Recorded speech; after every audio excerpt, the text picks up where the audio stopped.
Go ahead. Godfrey. All right. Good morning. Good morning. Good morning. Good morning. Can I go to the bathroom? No. Please, can I go really? I do apologize. Gonna have to wait until I'm done with instructions, then maybe we can talk about you going to the bathroom. Yes, ma'am. Okay? All right, so good morning. My name is Mrs. Godfrey, and did y'all enjoy y'all snow breaks? Yes. Snow days? No? Yes. Didn't? Maybe so? Okay. Well, I know we haven't been together for a while, so I just wanted to go over one of my quick rules. That is what I'm going to look like when you're talking while I'm talking, okay? So don't do it. We're good? Yes. All right. So today, we are going to learn about something really cool, which is called binary numbers. Last week, we started on our hardware unit, or our computer love unit is what I actually call it, and we did hardware. We learned about all of the pieces of hardware, all of the parts of the computer. Now we're going to go internally into that actual computer. So binary numbers. Do anybody know what binary numbers stand for? No? Okay, good. Hold that thought. Pull out a piece of paper for me. Or actually, I'm going to pass out your journals that you started. So we don't need a piece of paper? No, you don't need any piece of paper, sorry. I'm going to pass your journals back out. And I want you to go ahead and start on that warm-up that's on the board. I want you to think about the last person that you had a conversation with. How did you communicate with them? Meaning, did you talk to them on the phone? Did you send them a letter in the mail? Did you email them? Did you text them? What did you do? And what did you say to that person? And how did they respond to you? Were they sad about what you said? Were they happy about it? Were they kind of nonchalant, just kind of mellow, laid back about it? Make sure it's school appropriate because you're going to share what that particular conversation was, okay? I'm going to give you about 45 seconds. Shouldn't take that long. Think about the very last person you had that conversation with.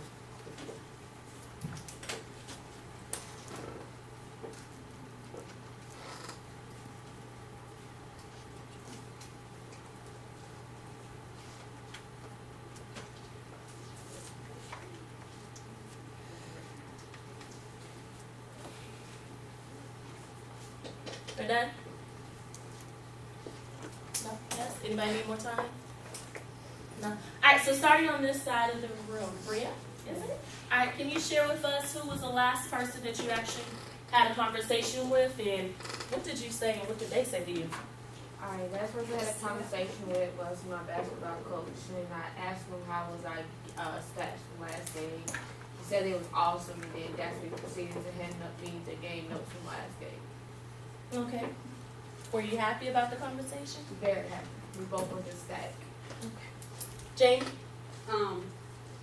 I had a Facebook messaging conversation, and I was told to tell my mom happy birthday. Happy birthday. Okay. Yeah, it's her birthday today. So was it exciting or was it tone Funny. funny? So you sent her a funny happy birthday? Okay. Holly? I last spoke with my friend Meredith, and I asked how her day was, and she said it was awful and she couldn't quit crying. Oh, I'm sorry to hear that. So how did that make you feel? Sad for her. Sad. Okay. I'm gonna start on this side. Fine. I talked to Kelly and we had a verbal conversation and we gave our personal bios. Oh, okay. You did that in another class, Yes. or so? How did you feel when you were given that bio? Fine. Just fine. It's great. Great. What about you? I talked person to person to Ronnie, and we were talking about graduation. I told him that I was studying one day to be a teacher to teach adults, and he's studying to teach students. And it was a good conversation. Good conversation. What about you, Ronnie? I spoke with my FBLA advisor, verbally in person. We talked about going to conference in Atlanta, and we were both excited to travel and possibly win some awards. Okay. How did you feel about that conversation? That was exciting. I thought it was important. Aisha? I talked to my friend on FaceTime about getting Chipotle. He said everyone loves Chipotle, And then he said he was excited, and I was excited, and my dog was excited. Everybody was excited. We were all excited. We love Chipotle. Okay. All right, Maggie, who did you talk to? Talked to a friend. I asked him to pick up something for me. Okay. They were annoyed. They ran away. Annoyed. They were annoyed. Oh, okay, that's different. Is Tevin? Yeah, I told my now ex-girlfriend I was breaking up with her because we didn't build a snowman together. Oh, okay. So how did she feel? She was sad. How did you feel when you gave her that message? I was sad too. You were sad because you. Okay. Did she sing the song, Do You Want to Build a Snowman? All right. Want to build an oval? Makiva, how about you? I received a text from a friend. Text from a friend. Yeah, and I had to tell her I was in class. I couldn't talk to her. Okay. How'd that make you feel? A little, I'm excited, anxious, because I want to know what she has to tell me. Okay. Amanda? I talked to a friend about spring break. Spring break. Okay. How did it feel talking to them? Very good. So I'm single now. Okay. Lakeisha? I just asked Amanda for a piece of gum. Okay. I think you ain't gum in my class, huh? Yeah, it made me feel good. Not braces. It made you feel good. Okay. I had a conversation with Pam about what her life was like and what her life was going to be like when we get grown. Okay. How did it make you feel talking about It it? was fine. It was good. It was all cool. Okay. Pam? I had a text conversation with another lacrosse coach, and we talked about my game tomorrow and what we need to do. Another lacrosse coach? Yeah, we share information and You a lacrosse coach?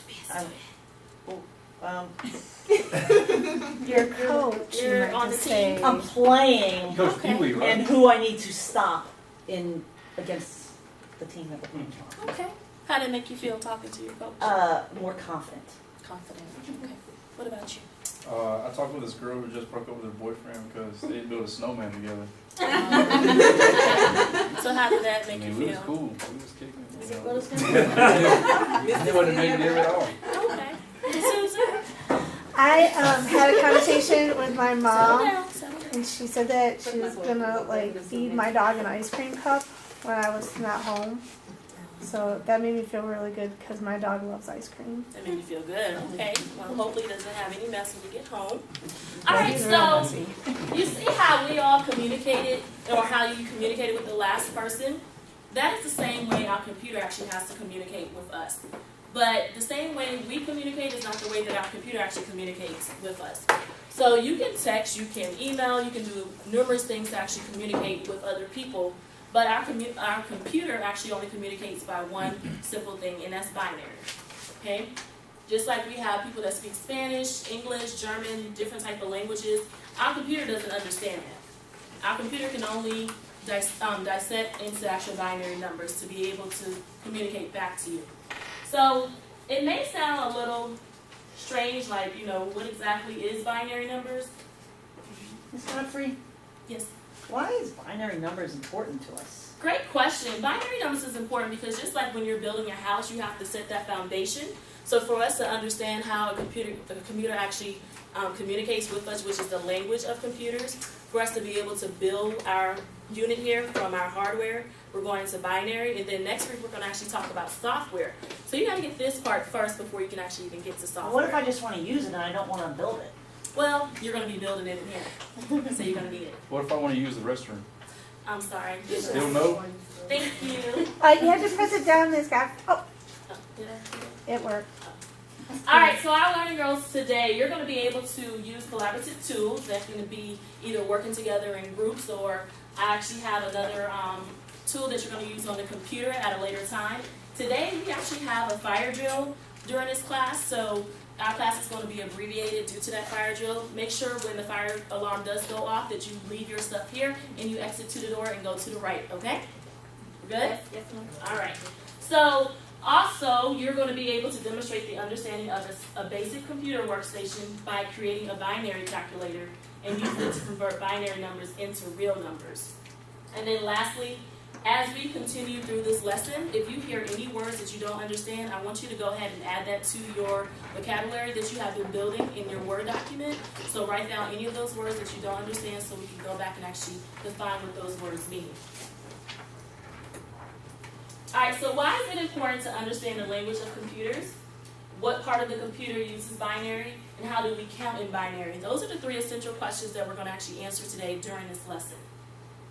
First, I would like to show you a quick video about binary. I do need you to write on the back of your journal, that card that I gave you. As you're watching this video, I want you to write down what are the things that you see that uses binary that you actually use on a day-to-day basis.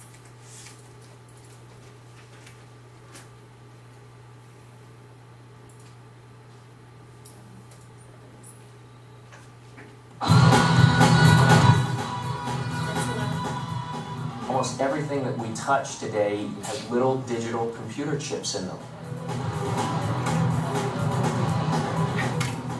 Digital code is the language of the computer, and when we say that we digitize things, we're breaking things down into ones and zeros. The ones and zeros of a digital code are called bits. When you type an A on your keyboard, that letter A is turned into 8 bits. Zeros and ones. So for example, if we were going to digitize the word cat, the C would have its own unique combinations of 8 zeros and ones. Same thing for the A, and again for the T. So combined, CAT, or cat, would actually have 24 unique bits of zeros and ones. And an entire document can be digitized, but it takes many, many more zeros and ones. The reason why we digitize documents and books is so that we can store them all on something like this, a floppy disk. We always use zeros and ones. What would you rather carry around in your knapsack?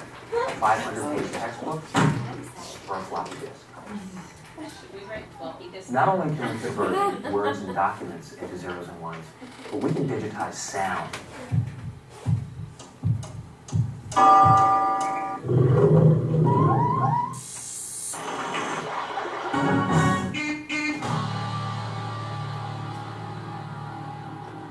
Everybody's heard of CDs, CD players, digital audio. We take the sounds that we're used to hearing and they are transformed electronically into ones and zeros, computer data. That's what's stored on a CD. It's computer data. There's nothing on this but zeros and ones. But get this, we're talking over 900 million zeros and ones on this CD.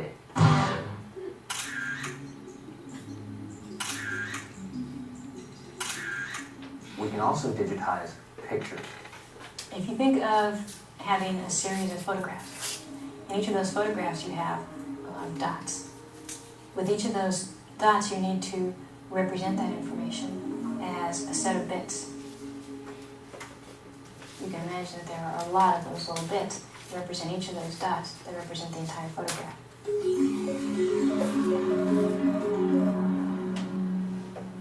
The next step is moving pictures.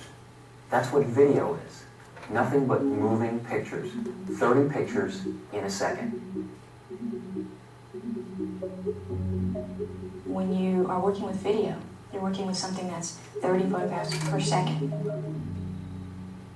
And each of those photographs has all those dots, and each of those dots has all those bits. And so when you add that up, it's a lot of information. When you start talking about video, because there's an awful lot of information that you need to carry, you're really into millions or billions of bits, ones and zeros, every second. All right. Yes, ma'am. I have a 2-part question. Okay. My first question is, what is a floppy disk, and how does it work? And my other question is, do you know how many zeros and ones are in my selfies? Okay, so first question, what is a floppy disk? Can anybody tell her what a floppy disk is? Have any of you ever used a floppy disk before? My grandfather did. Your grandfather? I think so. Okay. And it was like an old time kind of like CD that you put computer information on. Okay, kind of, sort of, right. It is something that you put information on, but it doesn't have to be just, when you say computer information, are you talking about just what the computer actually holds? No, like if you made a file or you downloaded something and you wanted to save it, you'd save it to that floppy disk thing, like an There we go. 8-track. That's the word I was looking for, Back in saving the day. information onto, just like your flash drive. Have you ever used a flash drive before? No. Okay, so a flash drive is another tool that you can actually use to save information. If you ever wrote a paper or you needed to carry it from one room to the other, you could use that flash drive. But a floppy disk is the same way. Now we don't have floppy disk sections on our computer, so we don't really have to worry about that. But back in my time, we did have floppy disks that you can actually save information to be able to transfer it from one computer to another. Okay. Okay. And your second question was, Do you know how many zeros are in your selfie? I do not know how many are in your selfie, but There's great only question. one So one. we know that binary or bits is in what? Selfies? I don't really know. Okay. So in the video, what did it show? What do we see? Bits. And bits actually comes from or binary comes from the word bits. Has anybody picked up what the word binary actually stands for yet? What does bi stand for? 2 numbers. 2 numbers. And what were the 2 numbers that they actually showed? 0 and 1. 0 and 1. So binary numbers is just 0 and 1s. It's a collective part of 0 and 1s. Did you realize that your computer actually did all of that in the background? It does a lot to convert pictures. And what else did you see in the video? Movie, sound, Microwave reads anything. microwaves, Text messages. A big cell phone. cell phone. You said big Cell phone. Yes. So even your cell phone actually has binary in it. So if something goes wrong, this is somewhere where you can actually start to troubleshoot and see, okay, what may actually be causing a picture not to show up correctly. Maybe there's a 0 or 1 that's not in the correct place. So today we are going to actually learn how to count in binary. We're only going to count to 31. How many million bits did it say it could go up to? 90. It was like 90. It was like 90 million or 92 million or something. So I want to bring your attention to the board. So when a computer was first created, it was about the size of this room times 2. It was really large. And it had light bulbs on it. What's the first thing that comes to your mind when you think about a light bulb? Turns on, and what else does it do? Electricity. Light. It gives you light, Electricity. but Maggie was on the right. Turns off. And it turns off. So either it's on or it's off. So that is exactly what binary numbers is. That 0 means that it's off. The 1 means that it's on. Okay? So all of my little papers up here right now is turned to off because do you see any dots? No. So right now this number is what? 0. It's just 0. Okay? So if we were to turn on, yes ma'am? I thought every bit had 8 sets of zeros and ones. It does, but today, for time's sake, we're not going to actually go up to 8, okay? So if I was to turn that over, what do you think I just did? Turn it on. I turned it on, and I turned it into 1. So what's my number now? 1. It's just 1. If we were to go to my next number and turn this one on, anybody want to take a guess of what my number would be? 1, but it means 3. Who's that? Alright, so we heard, is it still 0, 1? It's 1, 1, 0, 0, 0. Because we did what to this one? Turn it on. We turned it on. So now my number is what? 3. It's 3. Do everybody see that? Yes. 11. Anybody said no? Everybody said yes? I teach Okay, so yes, this you would actually add your dots. And this would actually be your binary number. So your binary number would read from the left to the right, which would be 0, 0, 0, 1, 1. Okay? So next class, because we probably are going to have a fire drill in the next few minutes, we are going to actually use our binary calculators that we created, and we are going to convert some more numbers and play binary bingo, where you're going to actually have to convert all of the binary numbers into real numbers first, and then be able to actually play the bingo game. What questions do you have? Yes, ma'am? If you flip over another one of those papers, Mm-hmm. does it, I don't, Okay, so let's say I turn these two off. So what happens to my zeros and my ones? they become zeros. So everything goes back to zero because I turn everything off. If I was to come down here and actually turn this on, what would my number be? 1. 16. And it would be 16 because we have 16 dots. All right, so that is the fire drill. Everybody stand up, and we are going to go to the right out of the door. All right, thank you.